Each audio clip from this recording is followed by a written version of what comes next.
Гэрийн даалгавраа хийх стрим аппликейшны гар утсан дээр хэрхэн татах зааврыг танилцуулъя. Хэрвээ та Android төрлийн утастай бол Play Store, iPhone төрлийн утастай бол App Store руугаа ороод програмаа татна. Татахын тулд хайх буюу search хэсэг дээрээ Microsoft Stream гэж бичиж хайна. За хайлтын үр дүнд улаан өнгийн сумтай зурагтай програм гарч ирж байна. Энэ програмаа татаад суулгаарай. За татаж суулгасны дараа та нэвтрэх ёстой. За таны нэвтрэх нууц үг болон ID-г таны анги удирдсан багш тань руу явуулсан байх ёстой. Тэгэхээр та анги удирдсан багшаасаа авсан ID-га энд хэлээд хийнэ.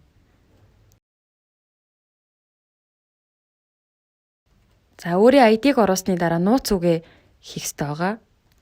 За нууц үг хөвчлэн хамгийн ихний үсэг нь томоор бичигдсэн байдаг. Хүмүүс гараар хуулж бичихтэй хамгийн ихний үсгийг жижигээр бичснээс болоод нууц үг буруу гэсэн алдаа заадаг.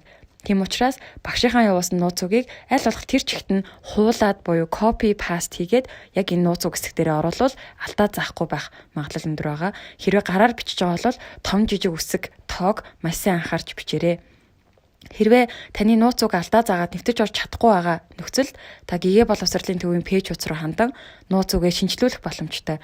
За ингээд нууц үг хэрвээ ямар ч асуудалгүй зөв хийж байгаа бол асуудалгүй нэвтэрнэ.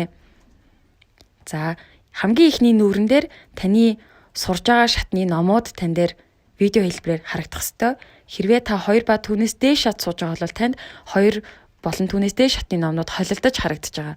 Тийм учраас та энэ томруулах шилний зурагтай search хэсэг дээр өөрийн сурж байгаа номныхоо нэрийг бичээд хайвал яг тэр номныхоо бүх бичлэгийг харах боломжтой. Жишээлбэл та 2 дугаар шатны Cinderella Man номыг уншиж байгаа бол хайх хэсэг дээр Cinderella Man гэд бичиж хайгаарай.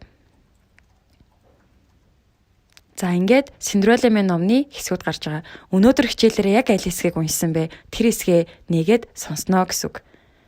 За хэрвээ та апаар биш гар утасны веб хөтчөөр дамжуулан Microsoft.com гэж ороод хэрвээ видеог үзэж байгаа бол видео гацах эхлэхгүй байх асуудал гардаг. Тийм болохоор гар утасны аппликейшнийг заавал татад ашиглавал илүү аюулгүй байгаа.